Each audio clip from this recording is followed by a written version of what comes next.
राहु से हर व्यक्ति जो थोड़ा सा भी ज्योतिष में विश्वास रखता है बहुत घबराता है और अपनी हर नाकामी, अपनी हर बुराई के लिए राहु के सिर पे अपना ठीकरा फोड़ देता है। देखिए, राहु के कारण बहुत दिक्कत होती है, मैं मान सकता हूं, लेकिन यह भी बात जरूरी है कि इस बात को हमें मान के चलना पड़े। बिना राहु हम अपने जीवन में कुछ पा भी नहीं पाएंगे। राहु की हमें जरूरत है और राहु को सही तरीके से अगर हम रखते हैं तो यही राहु हमारे लिए शुभ हो जाता है। और ये कहां से कहां पहुंचा सकता है, इसका शायद अंदाजा लगाना भी मुमकिन नहीं है। देखिए, कभी कभी अचानक तौर पे कोई परेशानियां आ जाती हैं, कभी कभी अचानक तौर पे कोई बीमारी आ जाती है, कभी कभी कोई बीमारी हो उसका पता ही नहीं लगता कि ये क्या चीज है, जितने मर्जी टेस्ट करवा लो। कुछ ये चीजें हैं जो ये बताती हैं कि जन्म कुंडली में अब कोई ऐसी स्थिति बन चुकी है कि राहु जो है वो हमारे को अच्छे प्रभाव नहीं दे रहे हैं। अब ऐसे में इस बात का रोना रोना कि जी राहु से मैं बहुत परेशान हूं, या राहु की महादशा है जी मुझे कष्ट दे रही है, या कोई भी तरीके से नेगेटिव नेगेटिव बोलते रहना।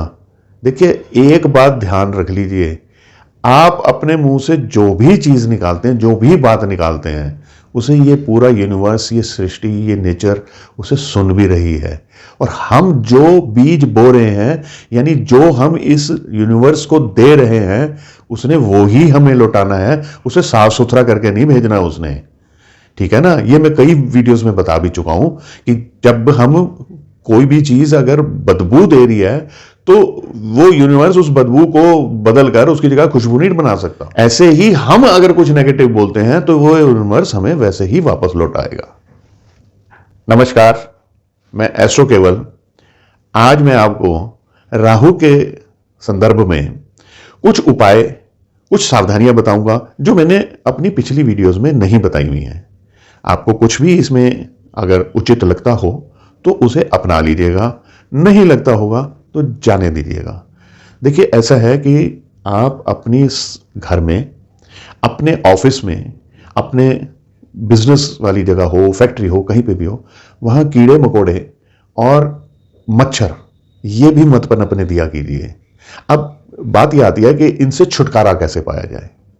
देखिए, कीड़े वगैरह जहां पर भी होते हैं उसके लिए तो आप साफ सफाई रखिए, और जो घर की नालियां हैं, जो जहां से पानी बह के जाता है, उसकी सफाई माह में एक बारी जरूर करवा लिया कीजिए, या कुछ ऐसे क्लीनिंग एजेंट्स आते हैं जो उनमें डाल दें और वो नालियां साफ कर देते हैं। क्योंकि इन नालियों में बहुत कीड़े होते हैं और इन्हीं नालियों में कान खजूरे और ऐसी कुछ चीजें हैं जो बार बार निकलती रहती हैं और ये शुभ नहीं होती हैं, तो इन्हें पनपने ही ना दीजिए ना। एक चीज और है कि घर के अंदर जाले लग जाते हैं, मकड़ी के जाले। देखिए, मकड़ी क्या करती है, अपने जाला बनाकर थोड़ा दूर अपना घर बनाती है, और जैसे ही जाले में कोई मच्छर या कोई ऐसा प्राणी, मक्खी फंसती है, तब वो आती है वहां पर उसे खाने के लिए। अब क्या है कि आपने कर दिया जाला साफ, मकड़ी तो वही है, वो फिर जाला बना देगी। अब ऐसे में यह करना चाहिए कि अगर आप नियमित तौर पे प्रतिदिन के हिसाब से इस बात को सुनिश्चित करते हैं कि आपके घर में किसी भी जगह पर मकड़ी का जाला नहीं लगता है, तो वो मकड़ी फिर वहां से चली जाएगी और आपका राहु खराब नहीं होगा।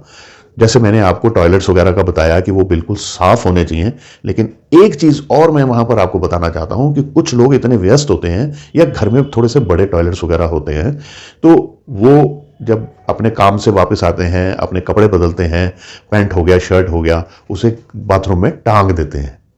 देखिए, वो तो सब ठीक है, लेकिन जब भी टांगें अपनी जेबें पूरी तरह से खाली करके टांगें, क्योंकि अक्सर मैंने ये सुना है कि लोग अपने पैंट या शर्ट को टांग देते हैं और उनमें पैसे पड़े होते हैं। तो आपने मां लक्ष्मी को कहां पहुंचाया, ठीक है ना। तो वो बिल्कुल नहीं होने चाहिए।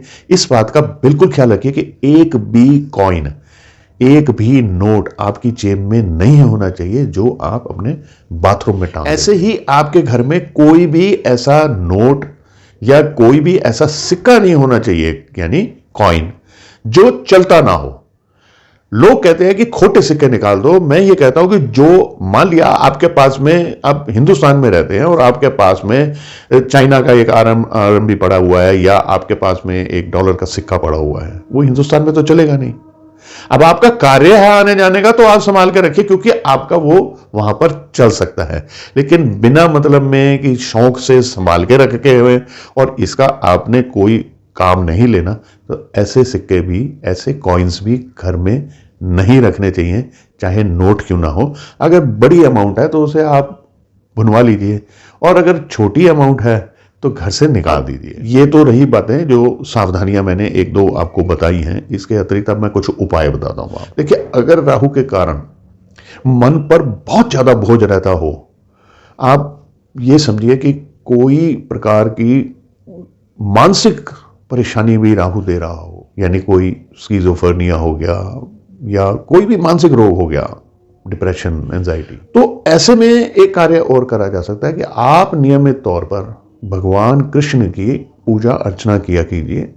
देखिए, जब मैं पूजा अर्चना कहता हूं तो मैं आपको किसी जटिलता में नहीं डालना चाहता हूं। छोटे से मंत्र भी अगर आप बोल लेंगे तो वो भी, देखिए, आपकी भावना सबसे ज्यादा वैल्यू रखती है। यदि आपको मानसिक बोझ नहीं दे रहा राहु, या राहु की कोई स्थिति ऐसी नहीं बनी हुई जन्म कुंडली में जहां पर चंद्र और राहु एक साथ हों या दृष्टि संबंध हो, इसके अतिरिक्त अगर कोई भी ऐसी बात है जिस कारण से राहु का कष्ट मिल रहा हो, तो भगवान शिव की आराधना ये बहुत उत्तम रहती है। इसे आप बिल्कुल नियमित तौर पर, और देखिए, भगवान शिव का नाम लेने के लिए कोई समय निर्धारित नहीं होता कि जी मैंने सिर्फ सुबह ही लेना है। आप अपने कार्यस्थल पे भी, कहीं पे भी बैठ के ओम नमः शिवाय या नमः शिवाय का मन ही मन में जाप करते रहें, और ये आपको इतनी शांति देगा और राहु के बहुत सारे दुष्प्रभाव जो हैं ये दूर होते चले जाएंगे।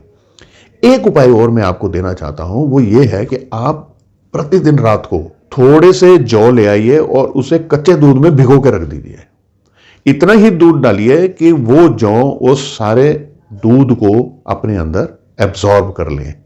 सुबह वो जौ चुपचाप जाके किसी ऐसे स्थान पर जहां पर बहुत पक्षी आते हो वहां डाल आइए। कोशिश कीजिए कि ये अपने घर में नहीं डालना है। आप सुबह चले जाइए, सूर्य उदय हो जाए तब भी चले जाइए। ऐसा नहीं है कि अब तो सुबह होगी हम डाल ही नहीं सकते। पक्षी 11-12 बजे तक आते ही रहते हैं। कोई छांव वाली जगह पर, अगर गर्मी बहुत है तो, और अगर धूप बहुत है तो आप किसी छांव वाली जगह पर डाल दीजिए। और अगर आप ये समझते हैं कि अब सर्दियों का समय है तो मैं इसे कहाँ डालूं, तब भी आप इसे ऐसी जगह देख लीजिए जहां पर और लोगों ने अपने दाने डाले हुए हैं, बाजरा डाला हुआ है या कुछ डाला हुआ है, आप वहां डाल दीजिए। यानी मुझे ये सारी बातें इतनी डिटेल में इसलिए बतानी पड़ती हैं कि मुझे आप लोगों के कमेंट्स ऐसे आते हैं। मुझे आपके कमेंट्स बहुत अच्छे लगते हैं, क्योंकि आप कमेंट्स करेंगे तो मैं आपके लिए कुछ ना कुछ स्टडी करके बताता रहूंगा। वीडियो लंबी हो रही है, इतने ही उपाय बहुत हैं। खूब सारे उपाय करने से अच्छा है कि कुछ सटीक उपाय करे जाएं जो हमारे जीवन में कुछ अंतर ला सके। बाकी अपनी जन्म कुंडली का विश्लेषण किसी योग्य ज्योतिषी जी से करवा के जो उपाय वो बताएं आप वो कर लीजिए। आज्ञा चाहूंगा। नमस्कार।